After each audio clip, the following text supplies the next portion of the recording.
So we're talking about meaning making here. We're not talking about just information. And as Brunner talks about, there are two different modes, at least two different modes through which we do that with each other. One is the analytic mode, which we're quite familiar with here in the Academy. It's very, very useful for answering the question, what is the best way to do this? What is the most efficient way to accomplish what we're trying to accomplish? It answers the question, how to do things. But there's another side over here, which is a different domain. And it's not the domain of how, but the domain of why. In other words, why do we care about this?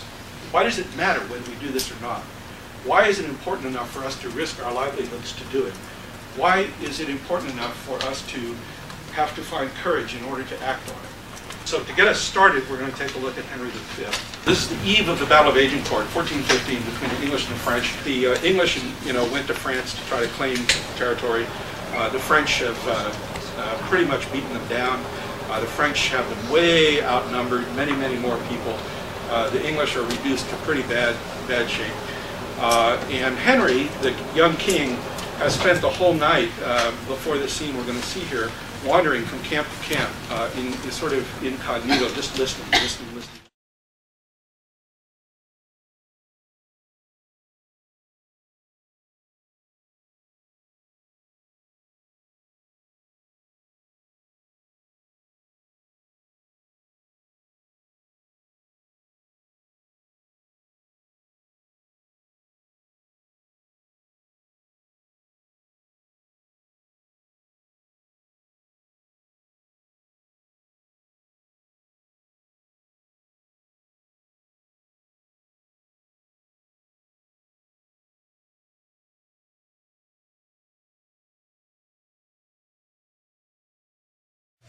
Well, he transformed the meaning of what they were about to do. We'll tell our children and our grandchildren, we'll show our scars, and people will, no matter what happens, people will remember that we stood together and we fought. And in that way, he transformed the meaning of why. And they're thinking numbers, few numbers equal what? Yeah, and so he said few numbers equals what? Opportunity. How many times have you been to meetings where people start off and say, well, there's only 5 of us here, so we better do what we can with the 5 of us. Sure be a lot better if we had 50. Have you ever been to those kind of meetings? Where the focus is all on what we're not, rather than on what we are. He transformed this oh crap, we're going to die, into an opportunity to grasp immortality. I mean, I saw that when I was organizing farm workers and go out to talk to people in a labor camp and go out and tell them about the pension benefits, and somebody's like afraid to look you in the eye, or afraid to talk to you, afraid to be seen talking to you by their employer because they're going to lose their job because they may not have any papers. You're not going to get the pension, that's like irrelevant, because there's a whole other threshold there of what's going on. So what did you see Henry then do? If he's not making an argument about the facts of the circumstance, then what is he appealing to? What is he addressing? In what language is he speaking? Emotion. Yeah, speaking to the heart. He's speaking the language of emotion. If you look at the root of emotion, the root word, the Latin root, is what? Motor, to move. It's the same root as motivation. It's all about emotion, that which moves us. That which moves us. And what we're understanding of the world through emotion is it's an affective understanding. In other words, what we learn through our emotions about the world is the value that it holds for us. What is affirming for us, what is frightening to us, what we find dangerous, what we find threatening, what we find comforting. George Marcus, a political scientist, particularly studied this and focused on the role that anxiety has in drawing our attention to new circumstances. And in other words, we'll just go through routines, we'll just keep doing what we always do, unless there's something anomalous, because we have a surveillance system in our brain that detects anomalies. And when there's something anomalous, it creates an anxiety that calls our attention that, ooh, we've got to think about this, got to think about this. That's emotional information about the world that we need in order to focus our attention. And then he points out that we also have a dispositional system within that ranges from depression to what they call depression to enthusiasm. Another way to understand that is despair and hope. And where you are there when you receive this anxiety thing has a whole lot to do with what? How you respond, right? We know how this works, right? Because when you're feeling lousy about the world, how do you perceive your circumstances and what's going on? You see it all very clearly. Yeah, you see it through a lens in which everything's going wrong. Now, this is not to say that there's not a reality out there. There is. But how we interpret it, what emotional sense we make of the reality, and how and what we take from it about how we should act or not act is what happens through the heart. What are the kind of attitudes that inhibit action on whatever you perceive your interest to be? Well, that's what we came up with. First, fear. Right? And what does fear do? I mean, yeah, fear. I mean, it's fight or flight, right? I mean, it's now sometimes you can just be reactive, or you take off, or you're like the deer in the headlights. That's just you. You're paralyzed. What are the big fears around here? Failure. Failure, and that's number one. Some others. Being engaged with something that you don't know how to run. Incompetence. What else? Sometimes fear of success, I think. Yeah. How's that a fear? People are just, they're afraid of, they haven't realized what they can do, and they're afraid of actually doing it, I think. God, then what will I do? Yeah. Fear lurks wherever there's uncertainty, wherever there's risk, and it doesn't matter class, race, gender. I mean, it is an inhibitor. And so, I mean, with organizing, you know, this is like a huge thing. Apathy. I'm not sure I believe in apathy. I tend to think it's more like having cared too much and then being disappointed, and so you sort of check out. Inertia. This is habit. You know, it's always been this way. Why rock the boat? Self-doubt. People like me can't do this. You know, people of my race, class, gender. People like me. People with my lack of experience. People with my lack of degrees. People, whatever it might be. Isolation. It's just me. Listen how quiet it is. This is kind of scary stuff here. How many people have ever felt this sort of thing? Come on, be honest. Come on. It's you know, so how do you deal with this? Well, you don't deal with it with cost-benefit analysis. Okay? That's not how you address it. You deal with it the way Henry dealt with it, which was what? He is mobilizing a different set of feelings, right? How do you challenge fear? Well, and it isn't really like one-to-one. Challenge fear, you find hope. My beliefs and my spiritual values. How do you experience this? I experience them as a source of renewal for the work that I do. But I mean in the form of prayer or going to church or just reflection or... In all of those things. Okay. Yeah. Experience of success, and you know it can work.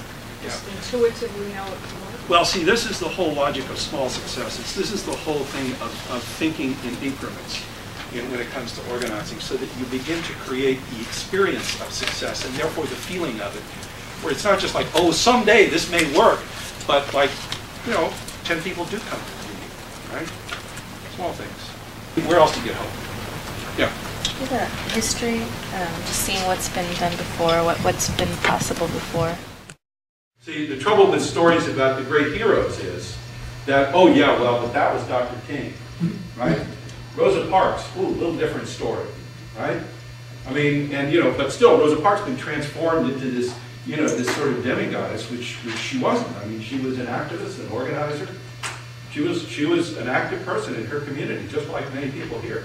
Being an example, or meeting an example, right? In the church, what do they call that in the Protestant church?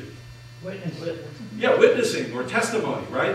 You come in and you tell your story about I was blind, but now you know, it's like, but it's I mean, it's very powerful because it is a person's experience. So now, when a person shares that experience, and when they do that, there's a particular form, and that's what I want to get to.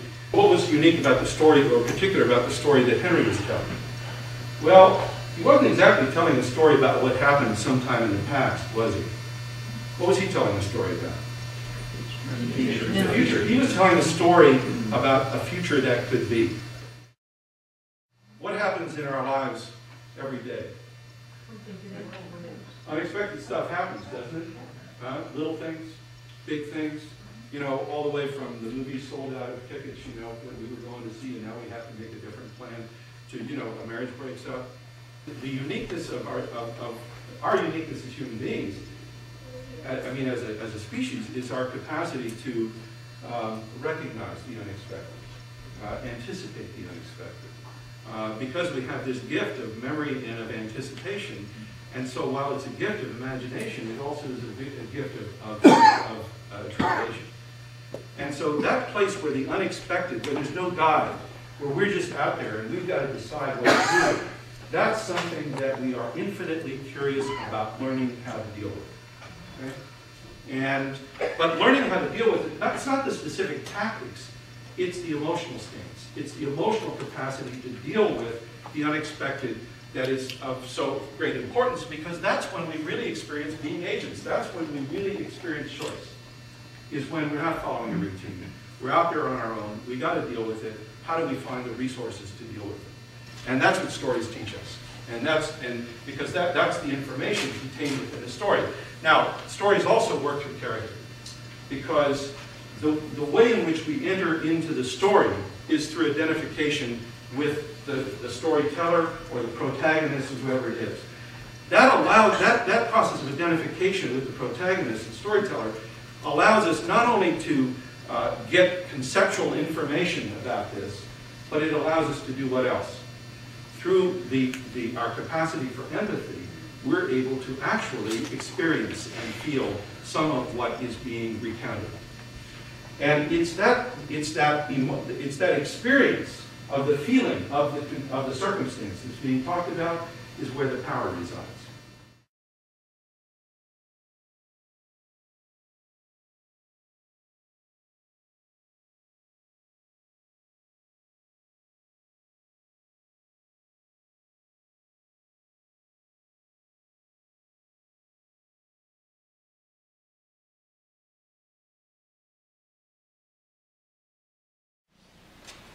What choices did he point to? His grandparents moving from Africa to the United States for a promise of opportunity. Even earlier, where his dad said he wanted to have his children live a better and different life. Yeah. The choice of his name and what that meant, that they're actually choosing for him to live their background and live their things. Yeah. He's not talking about parents in general or immigrants in general. He's talking about his. See, there is a very key point here. The power in story is in the specific. It's in the specific and the concrete. It is the opposite of philosophical, flowery phrases. What specific opportunity does he refer to in terms of his own family? Well, that wonderful moment with the name, he says he knows that in this country an African name is no barrier to success. Does he say that he knows that it's no barrier? Is it a statement of what is, or is it a statement of aspiration? What does he put on, what's the adjective he qualifies America with? Tolerant America. I mean, it's interesting because he's saying, yes, in a tolerant America. Well, are we living in an intolerant America? Well, maybe and maybe not. And it's an interesting phrase because it combines a statement about what is and what could be. What do you think about that choice his parents made? I mean, interracial marriage in the 50s. Wow, that's really something. That's really extraordinary. And to sort of then claim it and go to the courage involved in making that kind of statement and the optimism. You know what the name of the speech is? It's also the name of his new book, Audacity of Hope, and I'm not getting the committee for, but no, it's called The Audacity of Hope. It's a very interesting combination of audacity and hope, courage to hope. He tells the story beginning with a very sort of unique background, Kenya and Kansas, and that's his self-story. But he transitions to tie that into an us story that makes him a part of the fabric of the whole country when he talks about the shared experience of World War II. And I think he picked World War II on purpose to echo this sort of idea of the greatest generation and sort of common themes that unite. So people all come from different places, but they believe in this single shining idea. No, I think that's a great observation. Because what's really interesting is how he moves from story of self to story of us. And, you know, to story of a greater us, right? But how else did he make the shift to the story of us? When did you feel it becoming a story of us? Yes? Declaration of Independence. Declaration of Independence, explicit, right? And so what does he go to? What's the Declaration of Independence in the story of America? It's a major choice point, right? And it's interesting, Declaration of Independence versus Constitution. I don't know if you've read much of Lincoln. Lincoln roots all his stuff in Declaration of Independence as opposed to Constitution. Why? Declaration of Independence is where all the claims about equality are made. I mean, so it's a deliberate choice. What about the story of now? How does he articulate challenge, the challenge that's coming down the road? Yeah, Tina. Again, he's specific about different groups in his region in Illinois and the different groups that he's working with. So does he say this group and that group? No. Does he talk in generality? No, he talks very specific. Very specific. The this person, the that person. So he's translating challenge into very specific moments you can identify with. And the initial transition is from the Declaration of Independence to there is more work to do. Yes. Which is, exactly. We here today have to do more work. So then he's moving now to challenge, the challenge we face now. And then what's the choice he articulates? Is there a moment of choice? Yeah, go out and vote for John Kerry. No, I mean, it's the nice thing about an election is that, you know, it's coming down the road, and, you know, and it's sort of obvious that the challenge is to turn it into something consequential and something urgent, because so many elections seem neither consequential nor hopeful. I just want to say another thing that I was struck by is that he takes these challenges which could by themselves be so overwhelming and monumental and kind of crushing, but then he uses this line about simple dreams and small miracles.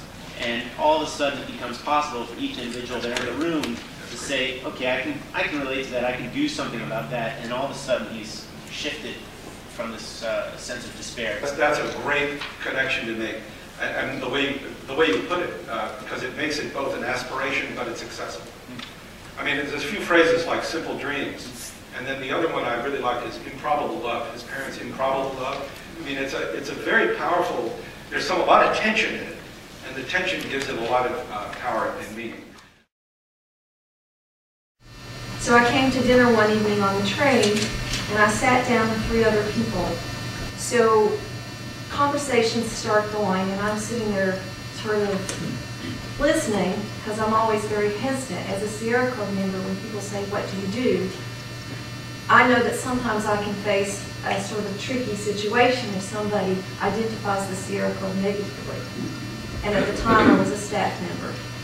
The couple across from me start talking with the Jewish lady, and they get into this terrible argument about Palestinian-Israeli relations. And the 3 people sort of became silent because they had reached an impasse. And the couple turned to me, and they were very combative. And they said, so young lady, what do you do? And I thought, you know, here is an opportunity. For the first time in my life, I've avoided this so long, so I stood up. I didn't stand up, but I gathered. I felt like I was standing up. I gathered my courage together and I said, I work for the Sierra Club, and this is what I do. She just started in about some issue, and I just listened. I didn't respond. And after she had said all that she had to say, and her husband kind of sit there looking like he wanted to crawl under the table, I said, you know, I really understand your feelings. I tried to empathize with her. And she continued on. I listened some more. And then at the end of it, she asked me a pointed question. So what do you think about that? You know, don't you feel that you're sort of playing a terrible role by working for this organization? I said, no. I said, I understand your feelings, but these are mine. And I just, as honestly as possible, told her what my feelings were. That I work for this organization because I believe in it, because this is what it does, and this is how it affects me and how it affects you. And I said, I don't expect everyone to believe the same thing, but what I would like to see is that people should go out and find out for themselves, and I encourage you to do this. And that response surprised her. And she was quiet, and the meal was over, and we had to get up and leave. And she came over and shook my hand, which surprised me, and she said, you know, you have given me reason to believe that there is something more and that people can work together. This is the first time I ever experienced that, and it was very powerful, and I still carry it with me.